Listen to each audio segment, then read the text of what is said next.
안녕하십니까 교문의 성도님 여러분, 6월 10일 금요일 새벽 기도회를 시작하겠습니다. 오늘 제목은 조연의 퇴장과 주연의 등장입니다. 그는 흥하여야겠고 나는 쇠하여야 하리라 라고 침례 요한이 선언합니다. 자신에게서 그에게로 영향력이 넘어가야 된다라고 이야기한 것입니다. 침례 요한의 첫 등장은 그가 유대 광야에서 회개하라 천국이 가까이 왔느니라고 이야기했습니다. 이렇게 침례 요한이 광야에서 전파했을 때 예루살렘과 온 유대와 요단강 사방에서 다 그에게 사람들이 나왔다라고 이야기합니다. 요한에게 모든 시선이 집중되었고 요한은 그 사람들에게 침례를 베풀었다라고 이야기합니다. 침례 요한의 사역은 개혁자로서 선도적 역할을 하라고 부름을 받은 것이었습니다. 그렇기 때문에 그에게 온 사람들 관심이 집중되었습니다. 요한의 제자들은 그것 때문에 위험에 빠졌습니다. 모든 것이 요한의 활동에 따라서 좌우된다라고 생각하였기 때문에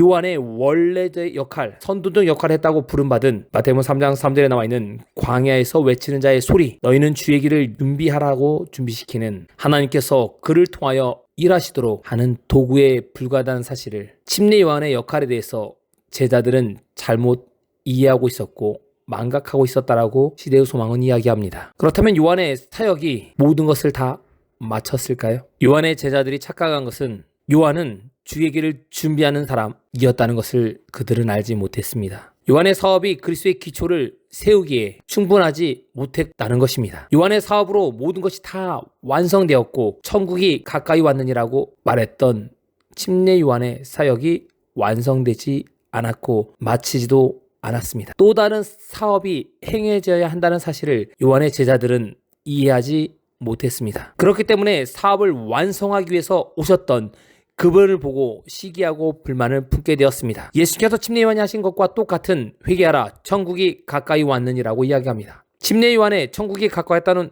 이 말은 예수님이 오실 시간이 다가왔다는 말이고 예수님의 천국이 가까이 왔다는 자신의 사역이 시작되었음을 선포하는 것이었습니다. 그리스도의 교회의 기초를 요한은 그리스도의 교회의 기초를 놓았고 그리스도께서 그 기초를 완성하는 분임을 스스로 선언하신 것이었습니다. 그러나 사람들은 그것을 알지 못했습니다. 하나님께서는 이렇게 이야기하십니다. 하나님께서는 어떤 사람을 부르시어 일정한 사업을 하게 하신다. 그가 그 사업을 감당할 자격이 있을 때까지 추진시켰을 때 주님께서는 그 사업을 한층 더 추진시키기 위하여 다른 사람을 불러들인다. 그러나 요한의 제자들처럼 많은 사람들이 사업의 성공이 최초의 일꾼에게 달려있다고 생각한다. 하나님 대신에 인간에게 관심이 집중되고 시기심이 들어와서 하나님의 사업은 손상을 받는다라고 내우소망에는 이야기합니다. 많은 사람들이 밖에 나오면 모든 사람들이 자신을 보고 있다라고 생각합니다. 라고 생각하는 많은 사람들이 자신이 잘 꾸몄으니 사람들이 자기를 쳐다본다라고 생각합니다.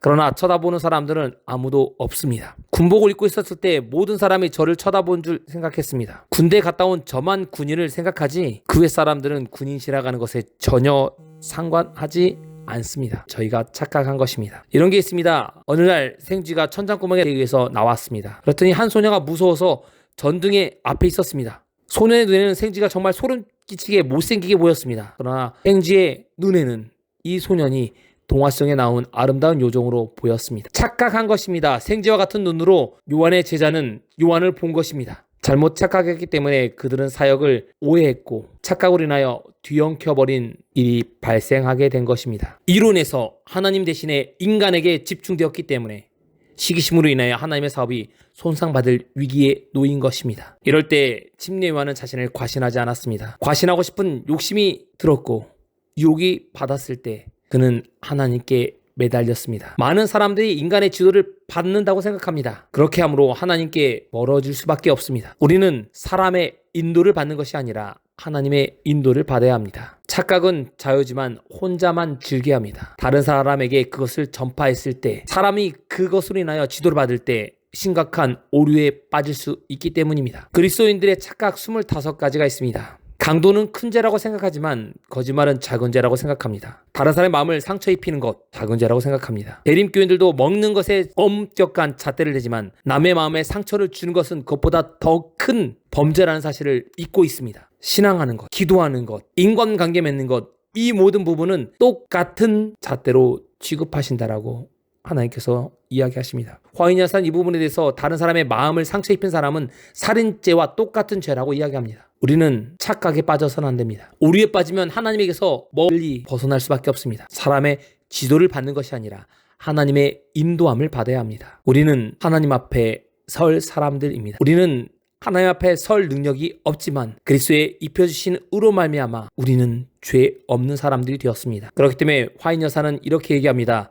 하나님의 사업은 인간적인 표지나 표제를 지니지 말아야 한다. 주님께서는 때때로 상이한 대리자들을 들여오시는데 그들을 통하여 하나님의 목적은 가장 잘 성취될 수가 있다. 자아를 지겨 겸비케 하면서 흉내 요한과 더불어 그는 흥하여야겠고 나는 쇠하리라는 말을 해야 된다고 이야기합니다. 이런 사람들에게 복이 있다라고 이야기합니다. 나를 높이기보다는 나는 낮아지고 그 예수님을 높이게 되면 오늘 우리의 삶은 달라지게 될 것입니다. 끊임없이 자신을 드러내고 하는 이 순간에 조연으로서 자신의 역할을 충실히 다했음을 깨닫고 자신은 조용히 뒤로 빠지고 주연인 그분께서 드러나도록 자리를 양보한 침례 요한의 마음을 우리는 오늘 뒤돌아보고 그 마음을 닮아야 합니다. 오늘 이 예비일 그리스도가 나의 모든 것의 주관자가 되시도록 자신을 내어 맡기는 모든 분들이 되셔서 사단의 시험에서 승리하시는 하루 되시기를 주님의 이름으로 축원합니다. 6월 10일 금요일 기도 제목을 말씀드리겠습니다.